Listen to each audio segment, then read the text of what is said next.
자, 오늘은 작품 밖의 요소와 관련 짓는 해석, 외재적 해석으로 공부를 해보도록 하겠습니다. 내재적 해석 같은 경우는 표현면이라고 한다면은 뭐 운율이나 이미지나 비유 이런 걸 가지고 해석하는 것이죠. 그 다음에 구조, 그 다음에 뭐 종결어미, 그래서 언어와 관련되어서 작품 자체만 가주는 것이 내재적 해석이라면 작품 밖의 요소, 작품 밖의 요소에 해당되는 거는 뭐냐? 쓴 작가는 어떤 의도를 가지고 표현을 했느냐? 작가는 시에서 어떤 특징을 보여가면서 시를 쓰느냐? 그 다음에 작가가 살았던 시대 상황이 시 속에 어떻게 반영이 되었느냐? 그 다음에 그 시를 읽는 독자는 어떻게 이 작품을 받아들이느냐?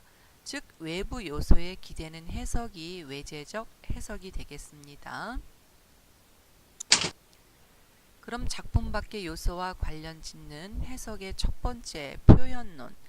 근데 여러분들이 이 표현론하고 혼동을 하시는 게 있죠. 내재적 요소에서 시의 표현을 어떤 식으로 했느냐 하는 거고 이 외재적 요소의 표현론하고는 혼돈을 하시면 안 됩니다. 즉 내재적 해석의 이 표현과 관계되는 것은 운율, 비유, 이미지죠. 그런데 작품 밖의 요소와 관련 짓는 해석의 표현론이라는 것은 작가와 관련지어서 작가의 표현 의도를 밝히는 방법이에요. 그래서 청포도를 해석을 해본다면 작가는 현대시에 비해서 이가 여기는 행과 연의 배열이 일정하게 가지런하게 놓여 있죠. 가지런하다라는 것은 무엇을 얘기하냐면 각 연이 이행씩 배열이 됐죠. 단순히 우리가 구조상으로 각 연이 이행으로 배열이 되었어. 구조는 이래. 이러면은 내재적 요소의 해석인데 시에 비해서 행과 연의 배열이 굉장히 가지런하고 자연을 먼저 묘사한 다음에 화자의 마음을 표현했어. 이거는 외재적 요소와 관련되어 있는 표현론이에요. 작가가 어떤 의도로 이렇게 했느냐. 작가는 아무래도 자신의 자라온 환경하고 관련이 맺을 수밖에 없죠.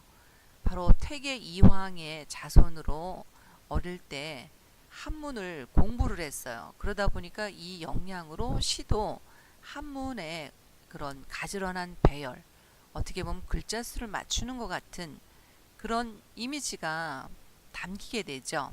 그래서 이것은 외재적 해석, 바로 작가와 관계 있는 표현하고 관계가 있습니다.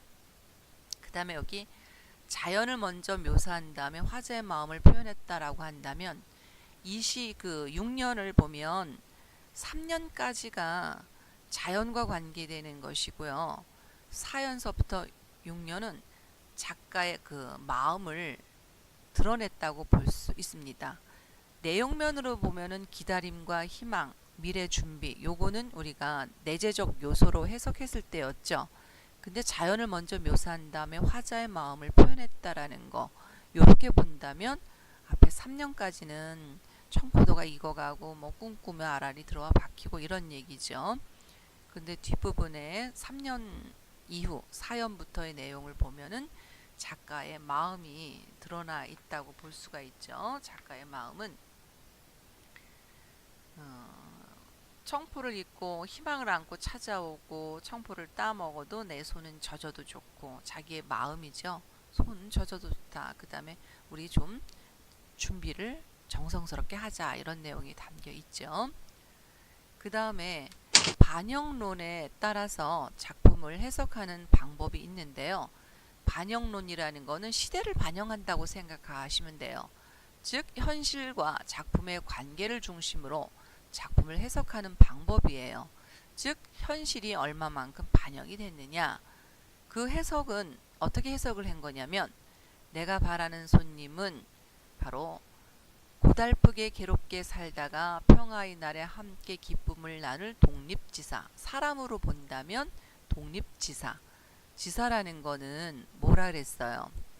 나라와 민족을 위해서 목숨을 희생할 뜻을 가지고 있는 사람, 이걸 지사라고 하죠.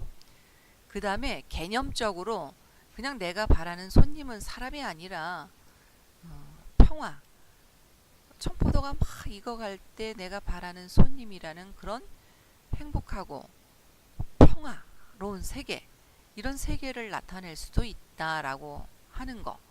그런데 이 평화를 상징한다는 게 왜 시대를 반영하냐면, 일본의 그런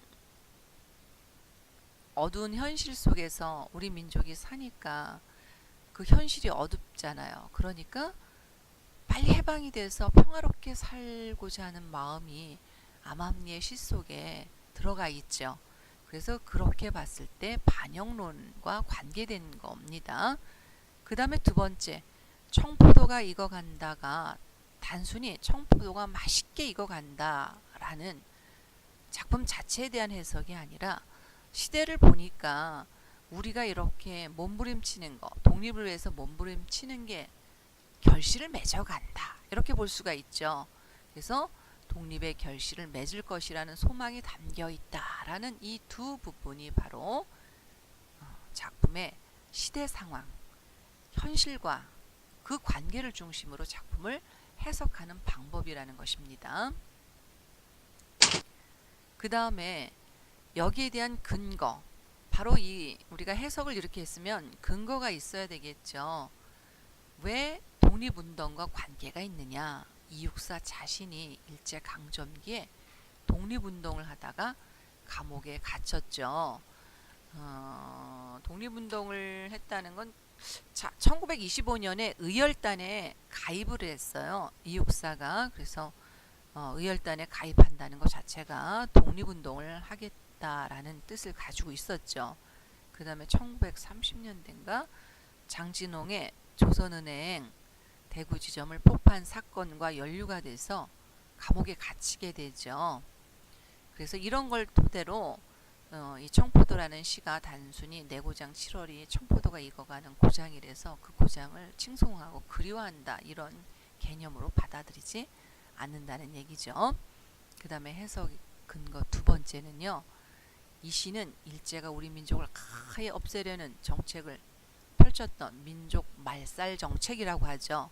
1930년에 발표가 됐어요. 그래서 이거는 이 당시에 청포도라고 썼지만 우리 민족을 말살하는 정책을 쓰니까 직접적으로 독립운동과 관계되는 시를 쓰기가 어려웠겠죠. 그래서 이렇게 겉으로 보면 그냥 청포도가 익어가는 시절, 이렇게 해석을 하면서 자신의 독립에 대한 뜻을 시의 암암리에 이렇게 반영을 했습니다. 그래서 이게 반영론에 대한 근거가 됩니다.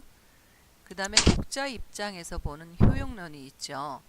효용론이라는 거는 독자에게 미치는 이 작품 영향에 따라서 해석이 달라질 수 있다. 효용론 또는 수용론이라고 하죠. 그래서 자, 요렇게 해석한 사람이 누굴까요? 저항 정신이 잘 드러나게 좀 더 직접적으로 썼다면 당시 독자들이 시를 쉽게 이해하고 힘을 얻었을 거야. 연우가 했죠. 이 연우는요, 이런 해석을 하면서 참 아쉽다 하고 아쉬운 평가를 했어요. 그죠? 독자마다 아쉽다라고 평가를 할 수도 있죠. 그런데 또 다르게 해석하는 사람이 있어요. 직접적으로 시인의 소망을 쓰지 않고 시인이 바라는 평화로운 시절을 오히려 아름답게 그렸어. 이거는 누가 해석을 했냐면 형민이죠. 이 형민은 오히려 당시 독자들에게 다가올 그날을 직접적으로 쓰지 않았기 때문에 더 간절히 바라게 했을 것이다 라는, 아까는 연우는 아쉬운 평가를 했죠. 형민은 긍정적인 평가를 했습니다. 그쵸? 그 다음에 또 어떤 해석이 있냐면, 시적 화자의 정성스러운 태도를 보고 나는 언제 누구를 소중히 대접했느냐 하고 생각을 했다라고 이야기를 했어요. 이렇게 해석한 사람은 은서가 되죠. 자, 은서가 이렇게 해석하는 거는 자신의 태도하고 관계에 대해서 해석을 했다고 보면 되죠. 그 다음에 네 번째 해석, 시적 화자가 간절히 바라는 손님. 우리 손님이라고 하면은 손님이 오면 청소도 해야 되고 좀 귀찮죠. 그러나 이 시 속에서 말하는 사람은 내가 바라는 손님이야. 그러니까 오기를 간절히 빌어보는 사람이죠. 그런데 자신의 주변을 떠올랐더니 아버지가 떠올랐어요. 그래서 자신의 주변하고 생각하는 해석이 있었죠. 이거는 앞에 그 아쉬운 평가를 했던 연우가 또다시 이렇게 평가를 했죠. 자신의 주변을 떠올리면서. 이런 해석의 근거가 무엇이냐? 시인과 동시대의 그런 독자라면은 당시의 사회적 상황과 맥락에서 공감을 할 수 있죠. 물론 동시대가 아닌 작자도 이렇게 독자도 공감을 했죠. 그러나 다른 시대를 살아가는 현재는 자신의 소망을 또는 자신의 지금 현재 상황의 관점으로 전환해서 이해하고 받아들였다라는 것이 바로 효용론적인 관점에서의 해석의 근거 두 가지가 되겠습니다. 오늘 영상 강의 여기까지입니다. 고생하셨습니다.